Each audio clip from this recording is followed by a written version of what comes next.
Olá, boa tarde. Estamos ao vivo agora, são 13 horas e 20 minutos. Espero que esteja tendo um ótimo sábado. Hoje é um dia muito especial, Dia Internacional da Mulher. E começamos este jornal oferecendo as nossas mais sinceras homenagens a este dia tão importante. A você, mulher que educa, luta, trabalha, que concebe a vida e que dá segurança e que ensina os homens a amar a vida da maneira mais correta. Destacando que hoje é apenas uma lembrança, porque todo dia é Dia da Mulher. E por ser uma data tão importante, remete a muitos temas a serem discutidos, mas vamos focar hoje em dois assuntos apenas: sobre a saúde emocional da mulher e sobre a segurança. Vamos falar do número absurdo de mortes de mulheres causadas por feminicídio e por abuso de maridos ou namorados, se podemos dizer isso. Eu começo trazendo uma pesquisa que revelou que, no Brasil, 2 em cada 10 mulheres já foram ameaçadas de morte pelo parceiro, namorado ou ex. Os dados são do Instituto Patrícia Galvão, em parceria com o Ministério das Mulheres. Quase 17 milhões de brasileiras já viveram ou vivem em situação de risco de feminicídio, ou seja, 2 em cada 10 mulheres. Esses dados são da pesquisa do Instituto Patrícia Galvão, que mostra uma situação assustadora, mas muito real, em crescente por todo o país. Dentre esse número tão alarmante, 3% já sofreu ameaças de mais de um namorado. E as razões que muitas vezes impedem essas vítimas de deixarem um relacionamento agressivo são variadas, sendo os principais motivos a dependência econômica, seguida pela crença de que o agressor vai se arrepender e mudar. Mais da metade dos casos se baseiam nessas condições. O terceiro motivo que impede as mulheres de romperem um relacionamento agressivo é o medo de ser morta.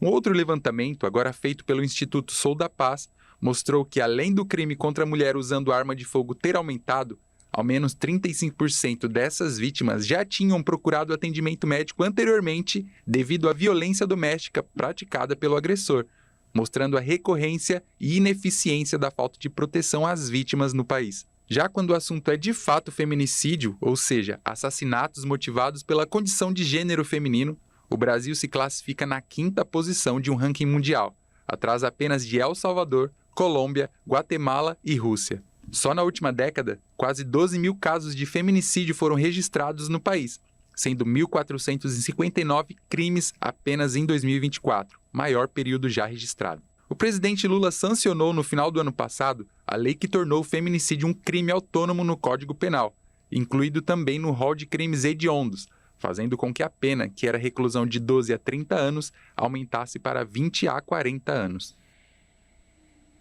Um levantamento divulgado mostra que 28,6% das detentas do Brasil não recebem visitas. Em um presídio em Mogi Guaçu, as visitas aos sábados foram interrompidas por baixa demanda de visitantes. Um levantamento divulgado essa semana aponta que 26,8% das mulheres presas no Brasil não recebem visita. Os dados fornecidos são do painel da Secretaria Nacional de Políticas Penais e com informações do Sistema Penitenciário Brasileiro. Diferente dos presídios masculinos que têm visitas todo final de semana para receber os familiares, os presídios femininos têm baixa demanda de visitação. Um exemplo é a Penitenciária Feminina de Mogi Guaçu, que optou por encerrar as visitações presenciais aos sábados para serem realizadas visitas virtuais. O abandono castiga bem mais as detentas. Elas são mais punidas socialmente do que os homens. Os visitantes, mesmo que cadastrados, não aparecem na prisão para visitá-las, as deixando isoladas, com sentimento de tristeza, abandono e rejeição. Muitas das detentas, mais precisamente 77%, são mães e não recebem cartas, fotos ou notícias, restando apenas as lembranças e o desejo de rever o rosto dos próprios filhos, sem ser somente na imaginação. O levantamento feito leva em consideração o total de presas em 23 estados e quantas tinham visitantes cadastrados no primeiro semestre de 2024, última atualização do painel. O estudo não considera Minas Gerais, Mato Grosso do Sul, Santa Catarina e Tocantins, porque, segundo o Ministério da Justiça, esses estados não forneceram as informações corretamente à União. Apesar de serem maioria entre a população, as mulheres têm baixa representação no Congresso Nacional. O aumento da participação feminina no comando das siglas partidárias é um dos principais desafios da democracia brasileira. As distinções históricas entre homens e mulheres resultaram na condição marginalizada feminina em muitos aspectos, e não obstante as transformações que as relações humanas vêm alcançando no sentido da igualdade entre os gêneros. A definição de que a esfera pública é para os homens, enquanto as mulheres pertencem à esfera privada, deu base histórica à exclusão política das mulheres. A política se consolidou como um reduto masculino, situação incompatível com a democracia, que reclama uma distribuição mais igualitária aos recursos políticos entre os cidadãos.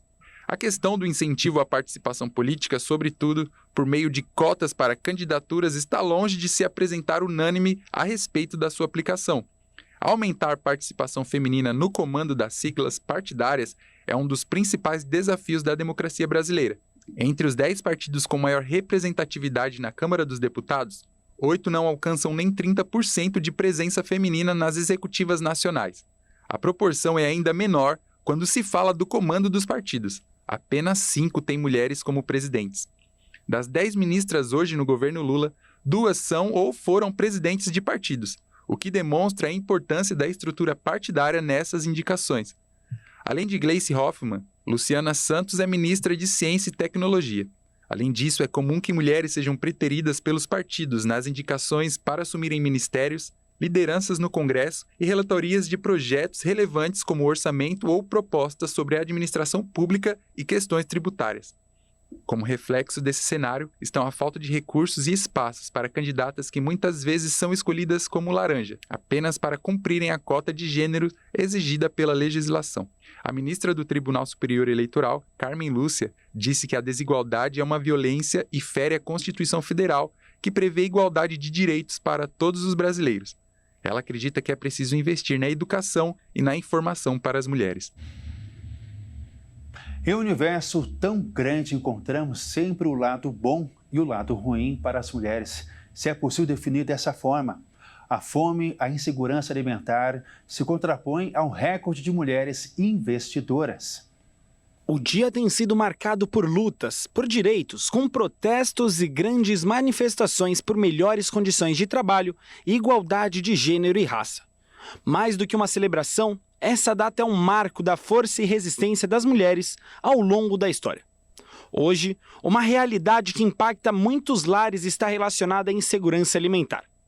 Dados do IBGE indicam que a fome é 31,4% maior em lares chefiados por mulheres, se comparados aos dados dos lares liderados por homens.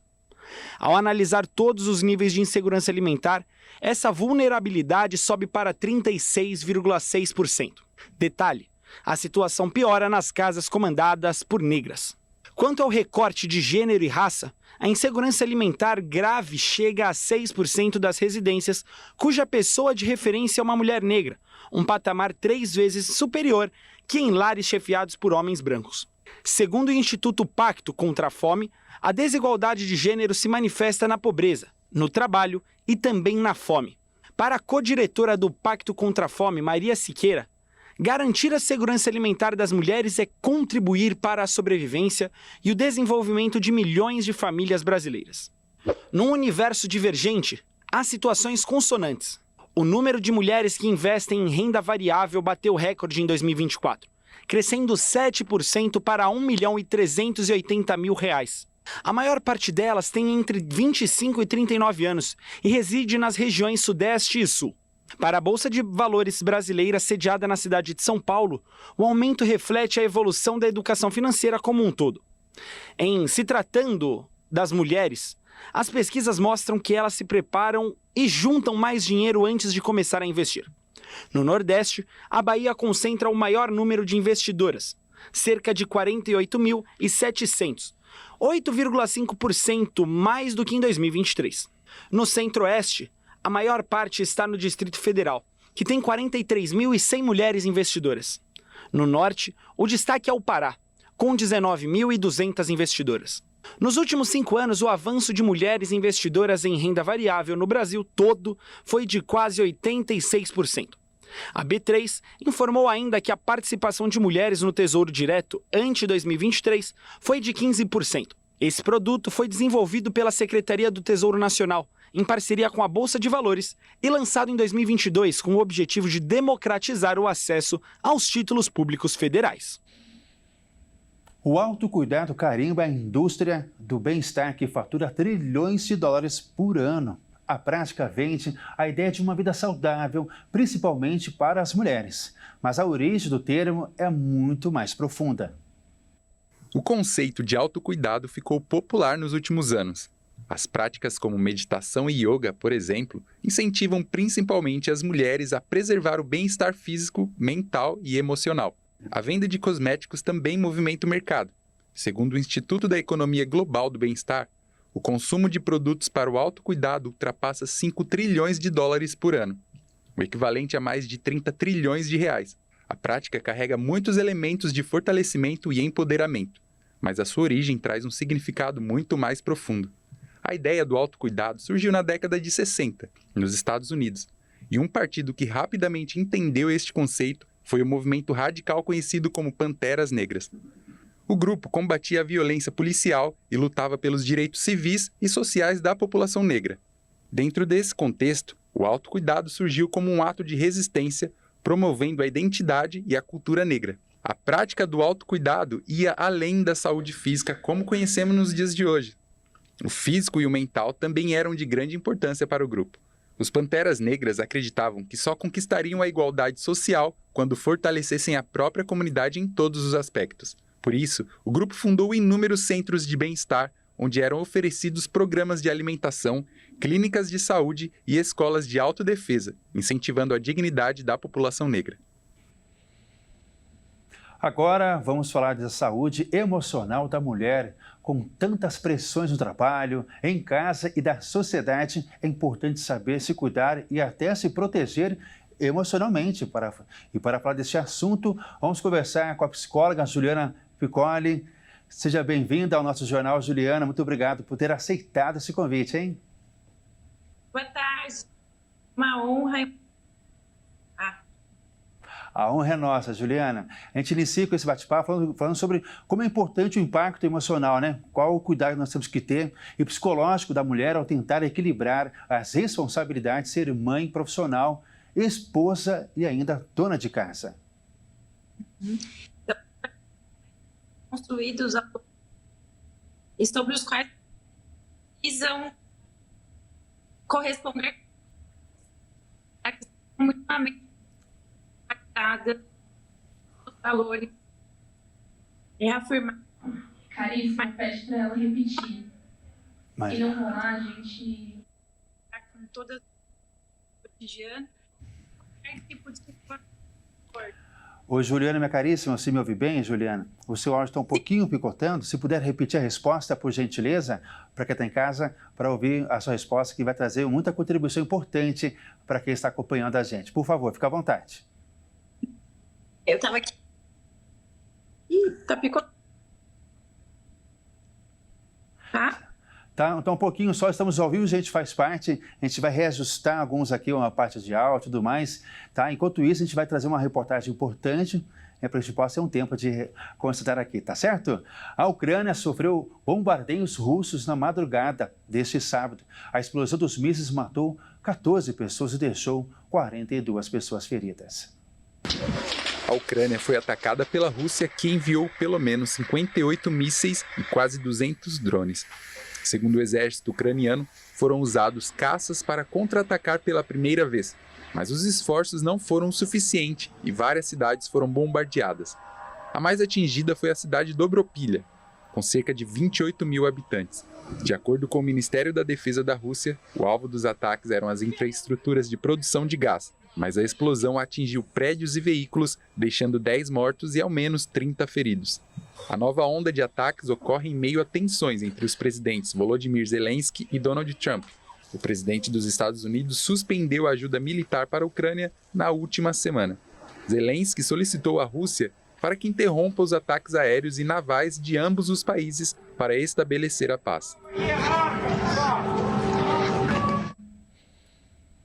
O ministro do Supremo Tribunal Federal, Alexandre de Moraes, enviou hoje à Procuradoria-Geral da República as defesas do ex-presidente Jair Bolsonaro e do ex-presidente Walter Braga Neto e de mais 18 pessoas. Todos estão sendo acusados de participar de uma tentativa de golpe contra a vitória do presidente Lula nas eleições de 2022. O procurador Paulo Gonet terá 5 dias a contar a partir de segunda-feira para analisar e se manifestar sobre o que os suspeitos disseram. Mulheres que moram em São Paulo estão ganhando um presentaço para se divertir. É o ingresso grátis no Hopi Hari, um parque onde que não falta é aventura e haja fôlego e um presente para o mês inteiro. Um dos parques temáticos mais famosos de São Paulo, o Hopi Hari, está oferecendo nesse mês de março entrada gratuita para mulheres, para celebrar o Dia Internacional das Mulheres, comemorado no dia 8 de março. Especialmente nos dias 7, 8, 9 e 10 de março, a gratuidade valerá para todas as mulheres, sem necessidade de acompanhante. Após esses dias, qualquer mulher que estiver acompanhada de um pagante vai poder entrar sem custo algum. Para você, mulher, garantir o benefício, basta ir até as catracas do parque e aproveitar a cortesia na hora, sem precisar retirar voucher ou fazer um cadastro antecipado. O parque emitiu um aviso reforçando que há um limite de público e a distribuição dessa cortesia especial para as mulheres pode ser encerrada caso a capacidade máxima seja atingida. O parque fica aberto de sexta a segunda-feira, localizado na Rodovia dos Bandeirantes, no quilômetro 72, em Vinhedo. O ator Gene Hackman e a esposa morreram de causas naturais, de acordo com o relatório forense divulgado nos Estados Unidos, que não foram encontrados indícios de assassinato, mas faltam detalhes na investigação.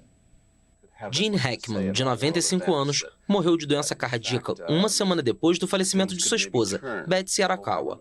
De acordo com autoridades locais, a mulher de 65 anos teria morrido por causa da síndrome pulmonar por hantavírus, transmitido por roedores. Os corpos dos dois foram encontrados sem vida no fim de fevereiro, em sua casa no Novo México, no sudoeste dos Estados Unidos. De acordo com o laudo forense, a causa da morte do ator foi a hipertensão e a doença cardiovascular aterosclerótica, com Alzheimer como fator contribuidor significativo. O marca-passo de Hackman registrou atividade cardíaca pela última vez em 18 de fevereiro. Por isso, estima-se que esta tenha sido a data de seu falecimento. Os exames realizados não mostraram indícios agudos de traumatismo interno ou externo. A morte de Arakawa por hantavírus reforça que ela perdeu a vida de forma natural. A infecção por hantavírus manifesta sintomas semelhantes aos da gripe, que podem evoluir para dificuldade respiratória, insuficiência cardíaca e insuficiência pulmonar. O contágio ocorre após exposição de várias semanas aos excrementos de um rato contaminado com a doença. Segundo os exames forenses, as autoridades estimam que Arakawa tenha falecido em 11 de fevereiro. Os testes de intoxicação por monóxido de carbono deram negativo. Vencedor de 2 prêmios Oscar, Hackman apareceu pela última vez nas telonas no filme Bem-vindos a Mooseport, de 2004, e anunciou oficialmente sua aposentadoria em 2008. E nesse Dia Internacional da Mulher, é muito importante também falarmos de alguns tipos de violência. A física, a violência psicológica, a violência sexual, a violência moral e a violência patrimonial. Este é um dos desafios que vem aumentando cada vez mais no Brasil. E para falar desse assunto, vou conversar agora com a delegada e diretora nacional da Associação dos Delegados de Polícia do Brasil, doutora Galinatti. Boa tarde, seja bem-vinda ao nosso jornal. Boa tarde, é sempre uma satisfação falar com a Rede TV. A satisfação é nossa, doutora. O que tem levado, doutora, o aumento do feminicídio no Brasil? E por que isso não tem um basta, né? Poderíamos dizer que as leis não estão sendo aplicadas corretamente ou elas são muito brandas aos agressores ainda? Quando a gente fala num crime complexo, que é a violência contra a mulher, num contexto doméstico familiar, o ápice dessa violência, ela ocorre justamente quando chega ao feminicídio, ou seja, são evoluções de crimes que chegam até o feminicídio. As violências ocorrem na clandestinidade, entre 4 paredes. A vítima, ela convive com aquele que deveria a proteger, a amar, que é o próprio algoz. Então, nesse sentido, muitas vezes as políticas de segurança pública, leis que aumentam a abrangência de proteção às mulheres vítimas de violência, muitas vezes não conseguem atingir. Então, essas mulheres que vivenciam a violência de forma silenciosa, elas precisam justamente de informação e precisam ser resgatadas. E depende de todos nós identificar situações em que essa mulher ela está silenciosamente recebendo agressões, sendo diminuída, sendo violada em sua integridade física, moral, tendo sua alma dilacerada.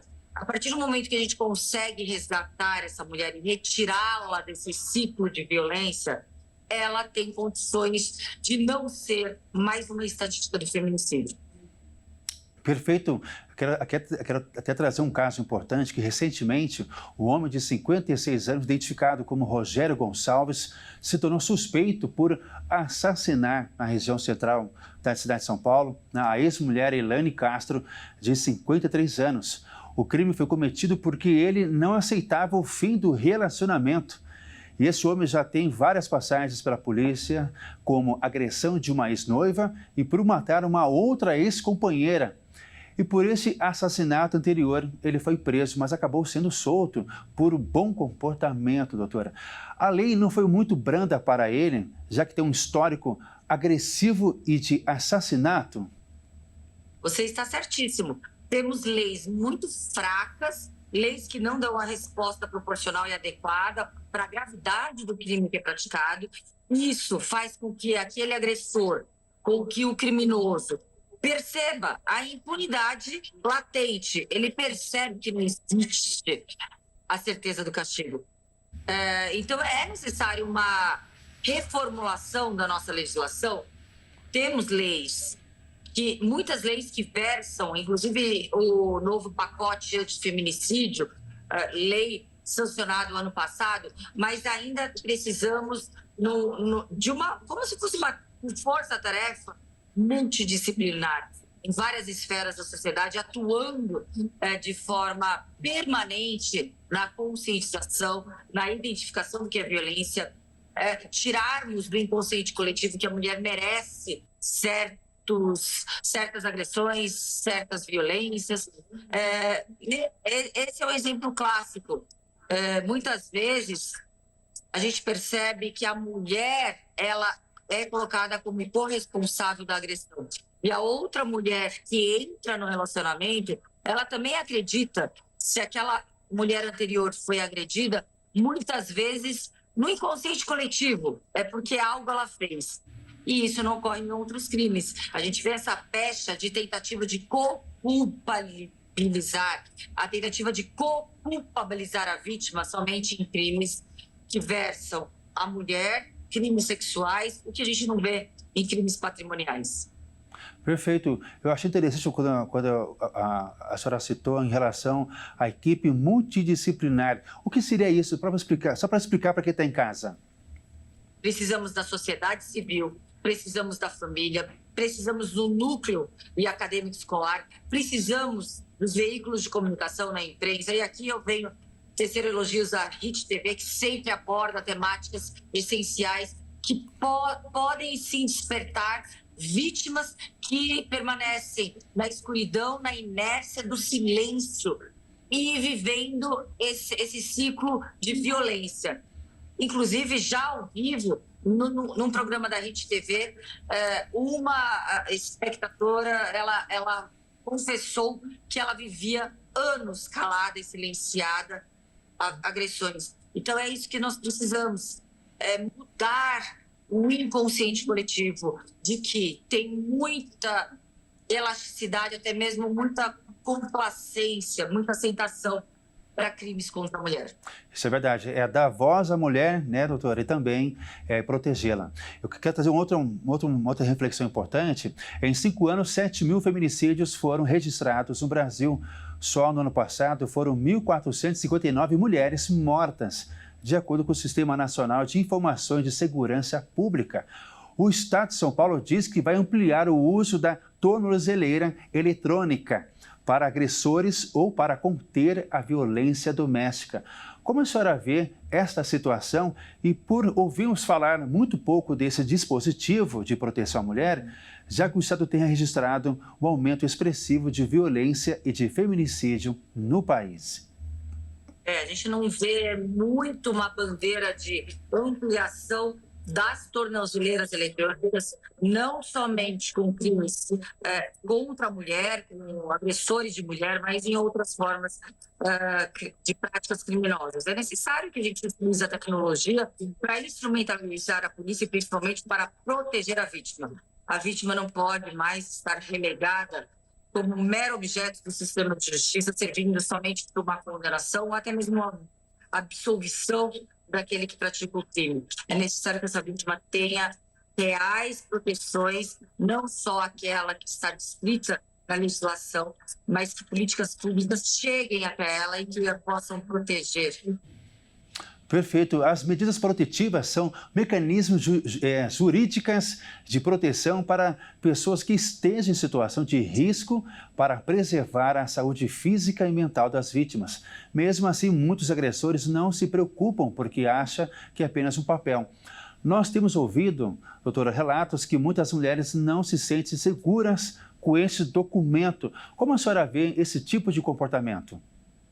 Infelizmente, não adianta termos uma legislação robusta que bem delimita quais são os mecanismos de proteção da mulher ou o Poder Judiciário determinando, através de uma ordem judicial, medidas protetivas de urgência, como, por exemplo, afastamento do lar, impedimento de aproximação da vítima e outras, entre outras, se não existe a fiscalização, se não existem políticas públicas justamente para fiscalizar se as medidas protetivas estão sendo cumpridas. Então, nesse sentido, as vítimas ficam desprotegidas, sim, a partir do momento que a gente não tem políticas públicas correlatas.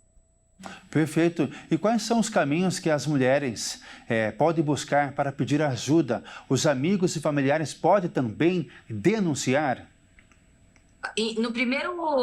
Na primeira percepção de violência e agressão, é necessário a denúncia. Rompa o ciclo de violência, ligue para a polícia 180 no âmbito nacional, vá até uma delegacia da mulher.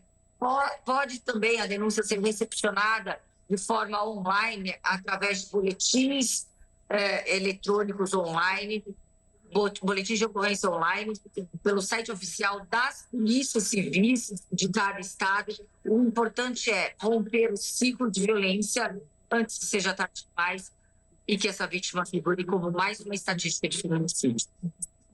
Muitas mulheres podem estar ouvindo, né? Muitos têm muito medo de denunciar tudo mais. O que poderia promover essa segurança para a mulher, que ela possa denunciar, como a senhora falou muito bem, acabar com esse ciclo de violência, até evitar esse risco de vida, né? Já que, infelizmente, tem aumentado cada vez mais no Brasil. O que pode incentivar a mulher a denunciar, né? Que ela possa ter coragem de fazer isso? Amor pela vida. O amor pela própria vida. Porque se essa mulher permanecer neste relacionamento e não denunciar, fatalmente vai figurar como uma estatística do feminicídio. Uma pergunta, doutor, a gente agradece a sua presença, mas eu quero fazer uma última pergunta, trazendo uma reflexão importante, caso aconteça, a gente quer que isso não aconteça na vida das mulheres, né? Ela foi violentada, é perseguida. Existe algum apoio psicológico, um apoio que o poder público pode amparar as mulheres, que elas possam buscar essa ajuda, além da denúncia e tudo mais? Excelente questão. Hoje, em vários municípios, temos a Casa da Mulher, a casa de acolhimento, em que aí sim as esferas multidisciplinares na área de psicologia, de assistência social, de reinserção dessa mulher no mercado de trabalho, sem contar com a polícia judiciária, a polícia civil, a polícia militar. Então é necessário, sim, buscar ajuda justamente nesses centros de acolhimento. Grandes metrópoles e municípios já estão em coesão com o governo do estado. Perfeito. Conversamos com a delegada, a doutora Raquel Galinatti. muito obrigado pela sua presença aqui com a gente e por esclarecer esses pontos tão importantes ao público feminino. Deixa eu aproveitar também, doutora, e desejar a você um feliz Dia da Mulher. Muito obrigada, conte sempre conosco. E um recado é que o delegado de polícia, a Polícia Civil, está do lado da vítima. Busque uma delegacia, a Polícia Civil, para que você possa se proteger. Muito obrigada pelo espaço e feliz Dia das Mulheres a todas. Parabéns, muito obrigado mais uma vez. Uma campanha do Ministério da Saúde quer estimular a vacinação de adolescentes contra o HPV. O imunizante está disponível para meninas e meninos entre 9 e 14 anos. Mas agora a ideia é também resgatar jovens que já passaram da faixa etária de imunização. No Brasil, há pelo menos 7 milhões de adolescentes entre 15 e 19 anos que não estão vacinados contra o HPV. HPV ou papilomavírus humano é um vírus sexualmente transmissível que pode causar câncer, tanto em homens quanto em mulheres. Ela pode ter início, muitas vezes de forma indolor, através de lesões ou até verrugas, em pele, mucosas, região genital, região do ânus. Então, é muito importante que, se perceber esse tipo de lesão, procurar um médico para que seja feito o diagnóstico o mais rápido possível, porque essas lesões, caso não sejam tratadas, elas podem ser precursoras de vários tipos de cânceres que acontecem. Então, são vários tipos de HPV que a gente tem, então são vários subtipos, então é importante realmente uma avaliação do ginecologista ou do urologista, no caso dos homens e meninos, para que a gente possa fazer o tratamento em tempo hábil, para que essa lesão realmente não seja precursora de um mal maior, que seria um tumor.